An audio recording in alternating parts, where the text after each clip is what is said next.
Xin chào các bạn, hôm nay mình xin chia sẻ với các bạn cách làm món mứt dừa non.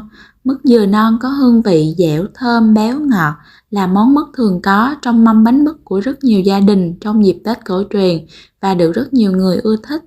Nào, các bạn hãy cùng mình vào bếp để thực hiện món mứt này nhé. Để làm món mứt này thì ở đây mình chuẩn bị là cùi dừa.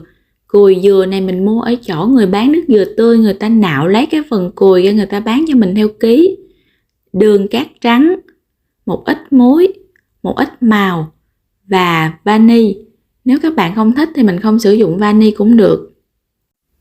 Phần cùi dừa sau khi mua về thì các bạn sẽ bào bỏ cái lớp vỏ màu vàng bên ngoài và mình cho vào thau nước để mình ngâm. Cùi dừa chọn để làm mứt thì các bạn đừng có chọn cái loại cùi dừa nó già quá, vì nếu già nó sẽ bị cứng, ăn không có ngon. Nhưng mà các bạn cũng đừng có chọn cái loại cùi dừa mà nó quá non, vì quá non khi các bạn làm lên nó sẽ không có được cái độ dẻo và nó rất là dễ bị ra nước. Sau khi đã bào vỏ màu vàng bên ngoài xong thì các bạn sẽ cho vào thau nước nè, các bạn rửa sạch. Xong rồi thì các bạn sẽ tiến hành các bạn cắt cùi dừa thành từng cái sợi nhỏ, to khoảng cỡ đầu đũa, tầm là 0,7 cm. Bạn nào mà khéo tay thì mình có thể tạo hình cho dừa bằng khuôn, hoặc các bạn có thể cắt hình tam giác. Nhưng khi các bạn tạo hình thì cái thời gian mà mình xên mứt nó sẽ lâu hơn, do cái miếng dừa nó to, nó lâu khô. Các bạn nhớ là mình đừng có cắt cùi dừa nhỏ quá nha. Các bạn cắt cùi dừa nhỏ quá, khi xên mứt xong cái phần cùi dừa này nó sẽ teo lại nữa, thì khi mình ăn mình không có cảm nhận được cái độ dẻo của mứt. Các bạn sẽ cho cái phần dừa mà mình cắt xong vào thau nước để mà mình ngâm. Các bạn nhìn nè, dừa mới cắt xong ngâm vào nước thì nó có màu trắng đục. Các bạn sẽ xả rửa qua khoảng 3 đến 4 lần với nước lạnh. Đến khi mà các bạn cho nước lạnh vào, các bạn thấy cái nước lạnh của mình nó trong, nó không còn bị đục nữa, thì các bạn sẽ vắt vào đây một trái chanh. Các bạn nhớ lược bỏ cái phần hột ra nha. Các bạn rửa qua với chanh như thế này sẽ giúp cho cái phần dừa của mình nó được trắng và loại bỏ bớt đi cái phần dầu dừa. Sau đó các bạn sẽ tiếp tục rửa qua với nước lạnh thêm khoảng 2-3 lần nữa, rồi các bạn sẽ để ra rổ cho nó ráo nước. Các bạn rửa sạch dừa nhiều lần như vậy sẽ giúp cho cái phần mứt dừa nó sẽ được trắng hơn. Tiếp theo là mình sẽ bắt lên bếp một nồi nước, mình nấu cho nó sôi. Mình sẽ cho cái phần cùi dừa này vào để mình trụng sơ qua. Mình trụng cùi dừa như vậy là để loại bỏ hoàn toàn cái phần dầu dừa. Khi mà mình để mứt dừa của mình lâu nó không có bị hôi dầu. Các bạn trụng tầm khoảng từ 1 đến 2 phút thì mình sẽ vớt ra và mình để ráo. Sau đó các bạn sẽ đem cái phần cùi dừa này các bạn đi hong quạt hoặc các bạn phơi nắng cho nó ráo nước. Nếu như mà các bạn có thời gian thì các bạn phơi cho cái phần cùi dừa này nó hơi héo lại thì càng tốt. Ở đây mình cân được tổng cộng là 1 kg cùi dừa, mình sử dụng là 500g đường. Mình xên mứt thành 2 màu cho nên mỗi thao mình cho vào đây là nửa ký cùi dừa và 250g đường. Cho thêm vào 1/4 muỗng cà phê muối. Sau đó các bạn sẽ trộn đều lên. Khi làm mứt dừa thì mình sẽ không có cân dừa ngay từ lúc đầu, mà mình đợi sau khi sơ chế dừa xong mình mới bắt đầu cân dừa. Các bạn cứ nhớ cái tỷ lệ khi mà mình làm mứt dừa đó là 2:1, tức là 2 phần dừa thì mình sẽ cho vào thêm đó 1 phần đường. Cái phần dừa màu trắng lúc nãy thì mình sẽ để qua một bên, bây giờ mình sẽ đi ướp màu cho cái phần dừa còn lại. Mình sẽ cho vào đây một ít màu, do mình chưa có chuẩn bị được lá dứa nên mình sẽ sử dụng màu thực phẩm. Các bạn cho màu vào dừa, các bạn trộn cho cái phần dừa này nó thấm đều với màu. Sau đó các bạn mới cho đường vào, các bạn trộn. Màu này các bạn cho đừng có đậm quá, bởi vì khi xên xong cái màu mứt nó sẽ đậm hơn cái màu mà lúc mình ướp dừa. Các bạn cho vào đây 1/4 muỗng cà phê muối và mình trộn đều lên. Các bạn có thể sử dụng lá dứa, hoa đậu biếc, hạt dành dành, thanh long ruột đỏ, tùy theo sở thích của các bạn để tạo thêm nhiều màu sắc đẹp mắt hơn cho món mứt dừa. Sau khi trộn đường xong thì các bạn để ướp tầm 4 đến 6 tiếng cho cái phần đường này nó tan ra hết. Trong quá trình mà các bạn ướp thì các bạn thỉnh thoảng cũng đảo cái phần dừa để cho dừa nó được ngấm đều với nước đường. Còn nếu mà các bạn không có thời gian thì các bạn cũng có thể ướp dừa qua một đêm rồi các bạn mới xên cũng được nha. Mình ướp dừa là vào lúc buổi tối nên mình phải để qua sáng hôm sau mình mới xên. Sau một đêm thì cái phần nước đường nó đã tan hết và mình bắt đầu mình đi sên.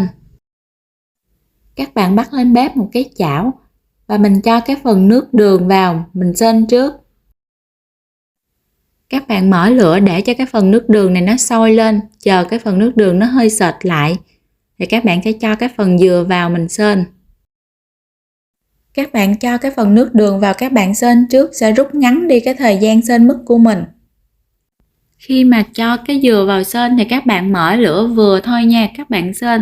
Các bạn đừng mở lửa to quá, mở lửa to quá sẽ làm cho cái mứt dừa của mình nó rất là dễ bị khét. Các bạn dùng đũa, các bạn đảo đều tay. Mà các bạn nhớ là mình cũng đảo nhẹ tay thôi nha, đừng đảo mạnh quá, mứt dừa của mình nó sẽ bị gãy đó. Cái thời gian sên thường là tầm khoảng 40 phút, nhưng nó còn tùy vào độ lửa mà các bạn chỉnh nữa. Các bạn sên lâu thì mứt dừa có thời gian bốc hơi nước, còn nếu như các bạn sên nhanh quá thì khi mà mứt dừa của mình sên rồi nó rất là dễ bị chảy nước. Lúc đầu khi sên thì các bạn sẽ để lửa vừa và thỉnh thoảng thì các bạn mới đảo mứt. Khi mà các bạn thấy nước đường nó đã kẹo lại, các bạn đảo dừa hơi nặng tay thì các bạn sẽ vặn lửa ở mức thấp nhất và mình sẽ đảo nhẹ tay liên tục để cho cái phần mứt dừa của mình nó không có bị gãy và nó không có bị khét.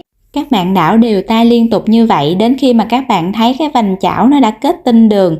Sợi dừa lúc này bắt đầu xuất hiện những cái hạt đường trắng xung quanh thì các bạn sẽ tắt bếp, cho vani vào để tạo hương thơm. Còn nếu như các bạn không thích thì các bạn không cho vào cũng được. Các bạn để nguyên cái chảo mứt ở trên bếp. Các bạn cứ đảo liên tục như vậy cho đến khi đường nó kết tinh lại. Nếu như các bạn không có tắt bếp, các bạn vẫn mở lửa để đảo thì lúc này mứt dừa của mình nó rất là dễ bị khét, nó cứng và không có được dẻo. Khi làm món mứt dừa thì các bạn nhớ là các bạn lựa một cái chảo cho nó hơi to và đáy dày để mình đảo mứt dừa cho nó dễ hơn nha các bạn. Đảo được một lúc thì các bạn nhìn nè, đường của mình nó đã kết tinh, nó bung ra hết. Cái cọng mứt dừa nó phủ một cái lớp phấn trắng trông rất là đẹp mắt. Cuối cùng là các bạn sẽ lấy cái phần mứt dừa ra, các bạn chừa lại cái phần đường trắng lại nha. Các bạn trải đều lên trên một cái mâm hoặc một cái dĩa lớn. Các bạn để trước cây quạt, các bạn hông cho nó thật là nguội. Phần mứt dừa màu trắng này các bạn cũng sên tương tự như màu xanh. Nhưng mà khi sên mứt dừa màu trắng các bạn sẽ để lửa nhỏ hơn. Cái thời gian mà mình sên mứt dừa màu trắng nó sẽ lâu hơn mứt dừa màu xanh. Vì nếu như các bạn không để lửa nhỏ thì cái phần mứt dừa màu trắng này nó dễ chuyển sang màu vàng ngà chứ nó không có được trắng tinh. Các bạn rửa dừa với chanh cũng sẽ giúp cho mứt dừa của mình nó được trắng hơn. Khi mà sên mứt dừa trắng xong thì mình cũng sẽ cho ra mâm để mình thông quạt cho nó nguội lại. Và cái bí quyết mà mình học được để mà sên mứt dừa không bị chảy nước đó là mình sẽ sên mứt dừa 2 lần. Các bạn sẽ bắt lên bếp một cái chảo và mình mở lửa cho thật là nhỏ nha. Các bạn cho mứt dừa vào và mình cứ sên như thế. Mình để lửa cho thật là nhỏ nha các bạn. Nếu các bạn không để lửa cho thật nhỏ thì mứt dừa của mình nó rất là dễ bị khét đó. Trong quá trình mà các bạn đảo, nếu như các bạn thấy cái chảo của mình mà nó nóng quá thì các bạn có thể nhắc xuống, các bạn đảo ở dưới. Khi mà cái chảo nó nguội bớt thì các bạn hãy bắt lên bếp lại. Mình đảo như vậy tầm khoảng 20 đến 30 phút thì mình sẽ cho ra một cái mâm để mình hong quạt. Còn nếu như mà bạn nào kỹ thì mình cũng có thể hong quạt xong mình đem ra ngoài nắng mình phơi tầm khoảng 2 tiếng nữa là được. Mứt dừa sau khi mà làm xong thì các bạn phải nhớ là để cho nó thật là nguội, các bạn hãy cất nha. Các bạn cất nếu mà nó chưa có nguội thì sẽ làm mứt dừa của mình nó rất là dễ bị chảy nước đó. Các bạn cho mứt dừa vào một cái túi hoặc một cái lọ thủy tinh để đậy kín lại. Và khi các bạn ăn thì các bạn nhớ là lấy ra vừa đủ ăn thôi, để tránh tình trạng mình lấy nhiều quá, cái phần mứt dừa nó tiếp xúc với không khí ẩm bên ngoài sẽ làm cho mứt dừa mình rất là dễ bị chảy. Với cách làm này cũng không có khó phải không các bạn? Tết này các bạn hãy làm cho gia đình và người thân mình cùng thưởng thức và để lại dưới bình luận để chia sẻ cùng mình nhé. Cảm ơn các bạn đã theo dõi. Các bạn ấn đăng ký kênh để ủng hộ mình nhé. Goodbye!